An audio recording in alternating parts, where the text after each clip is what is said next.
di sawah yang sangat basah. Salam manis dari saya sebagai salam pembuka tausiah. Assalamualaikum warahmatullahi wabarakatuh.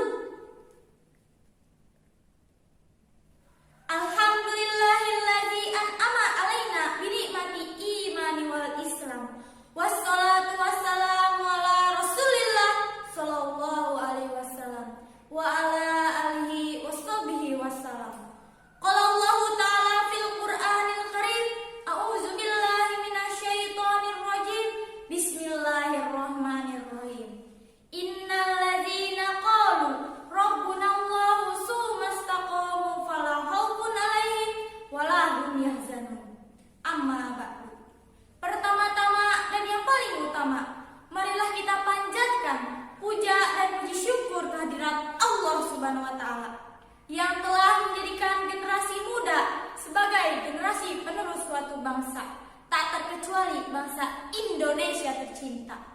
Tidak lupa juga sholawat dan salam semoga tercurah limpahkan kepada panutan kita, yakni Habibana wa Nabiyana wa Maulana Muhammad sallallahu alaihi wasallam, di mana Rasulullah sallallahu alaihi wasallam sangat mencintai umatnya, sehingga umatnya menjadi umat yang berdamai di dunia juga di akhirat.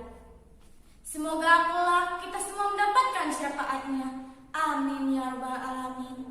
Dewan juri yang saya hormati dan dimuliakan oleh Allah Subhanahu wa taala, para peserta pentas lomba PAI Kabupaten Purwakarta dan guru-guru pembimbing serta teman-teman semuanya, semoga Allah menjadikan kita orang-orang yang istiqomah. Amin ya rabbal alamin. Sebelum itu, saya mau memperkenalkan dulu diri nih. Jalan-jalan ke tempat fitness dilakukannya sambil berlari. Perkenalkan, nama saya Ines, perwakilan dari SMPN Negeri 1 Bungur Sari. Jamaah rahimakumullah, pada kesempatan kali ini saya akan bertausiah singkat tentang Muslim milenial yang istiqomah. Tapi sebelum itu saya mau tanya dulu nih, apa dan siapa sih generasi Muslim milenial itu? Ada yang tahu? Ya, generasi Muslim milenial adalah generasi yang bisa merasakan perkembangan pesatnya teknologi. Generasi Muslim milenial adalah generasi muda yang memiliki cara pandang dunia bahwa keimanan dan modernitas bisa berjalan beriringan. Inilah profil generasi terbaru saat ini, generasi milenial yang memiliki harapan pengawal peradaban ini ke arah yang tepat dan tidak hanya mengarah pada sistem materialisme semata. Peradaban yang dikuatkan oleh nilai-nilai Islam menuju keseimbangan dunia dan akhirat. Jamaah rahimakumullah, namun sebagaimana sunatullahnya, pasti segala sesuatu memiliki tantangan, bukan? Agar bisa sampai pada apa yang diharapkan, kita generasi milenial harus memiliki soft skill pada karakter dan kepribadiannya. Salah satu soft skill yang paling penting yaitu sikap istiqomah. Sebagaimana Allah Subhanahu wa taala pernah berfirman dalam surat Al-Ahqaf ayat 13. A'udzu billahi minasyaitonir rajim. Bismillahirrahmanirrahim. Innal ladzina qalu rabbuna Allah summa istaqamu fala khaufun 'alaihim wala hum yahzanun. Yang artinya, barang siapa mengatakan Tuhan kami ialah Allah, kemudian mereka tetap istiqomah, maka tidak ada kekhawatiran di dalam diri mereka dan mereka tiada pula berduka cita. Sebagaimana sabda Rasulullah SAW, An Abi Amrin wakila Abi Amrota Sufyan bin Abdillahi radhiyallahu anhu qala qultu ya Rasulullah kulli fil islami qaulan la as'alu anhu ahada'an ghairu qala qul amantum billahi summa istaqim rawahul Muslim. Dari Abu Amr Sufyan bin Abdillah radhiyallahu anhu, ia berkata, aku berkata, wahai Rasulullah, katakanlah kepadaku suatu perkataan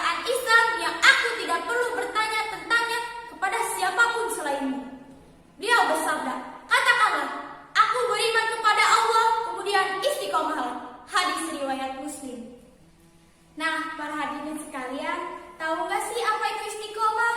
Istiqomah adalah pendirian tetap atau pendirian teguh dalam hal kebaikan. Untuk kita di zaman sekarang ini, bukan hal yang mudah bukan jika kita melakukan istiqomah, karena banyak sekali tantangan dan ujian yang akan kita hadapi. Namun, dengan adanya niat dan keikhlasan, insya Allah istiqomah akan mudah dilakukan. Untuk kita generasi sekarang, begitu indah dan bahagia rasanya jika kita masih bisa istiqomah di zaman milenial ini dan masih bisa menjadi remaja yang kreatif dan masih bisa berkiprah sesuai era modern. Diperlukan beberapa hal untuk kita masih bisa istiqomah, yaitu ada 6. 1. Dekatkan diri kepada Allah. Pastikan perbuatan kita diniatkan karena Allah. Perbaiki diri kepada Allah, misalnya sholat tahajud sepertiga malam dan hal-hal kecil lainnya. Apa sih hal kecilnya? Asalkan Allah suka dan jadi ibadah. 2. Perbaiki niat. Pasti segala sesuatu dilakukan dengan niat, bukan? Karena jika kita hanya mempunyai keinginan tapi tidak mempunyai niat yang kuat, maka usaha kita pun sia-sia. Kita tidak akan pernah konsisten jika tidak dengannya. 3. Jaga lisan. Salah satu musuh manusia adalah lisannya. Pasti kita semua pernah dengar, lisanmu adalah harimaumu.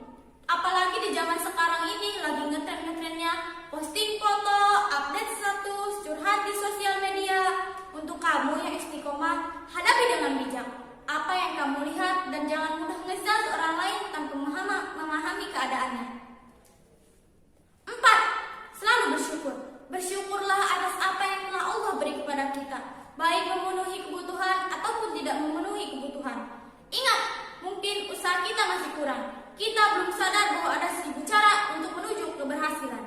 5. Bijak memilih teman. Memilih teman bukan berarti membatasi berteman ya. Memilih teman yang dimaksud adalah teman yang selalu mengingatkan kita kepada Allah jika kita lupa. 6. Bijak menggunakan media sosial. Apalagi di zaman yang serba mudah ini, kita harus pintar memilih dan memilah apa yang bisa kita gunakan di kehidupan kita dan apa yang tidak bisa kita gunakan di kehidupan kita. Carilah yang bisa menguatkan kalian kepada Allah. Ingat, kita masih punya Allah. Pastikan wajah kita menghadap Allah, jangan menghadap layar gadget. Update status boleh, tapi update terus status kita kepada Allah, karena hanya Allah lah yang bisa menenangkan kita. Kepada teman-teman semua, jangan pernah lelah berhijrah. Kita harus tetap istiqomah, karena Allah Subhanahu wa Ta'ala telah memberikan pahala yang begitu besar kepada orang-orang yang berhijrah, yang tercantum dalam surat An-Nisa ayat 100, yang berbunyi, yang artinya, dan barang siapa berhijrah di jalan Allah, niscaya mereka akan mendapatkan di bumi ini tempat hijrah yang luas dan rezeki yang banyak. Dan barang siapa keluar dari rumahnya dengan maksud berhijrah karena Allah dan Rasulnya, kemudian kematian menimpanya sebelum sampai ke tempat yang dituju, maka sungguh pahala yang ditetapkan di sisi Allah. Allah Maha Penyayang dan Maha Pengampun. Shadaqallahul Azim. Demikianlah apa yang saya dapat sampaikan. Kurang lebihnya mohon maaf, karena kebenaran datangnya dari Allah dan kesalahan semata-mata datangnya dari kebodohan saya sendiri. Burung merbak merajut kasih, yang melihat sangat semangat. Cukup sekian dan terima kasih. Semoga tausiah ini bermanfaat. Wabillahi taufiq walhidayah.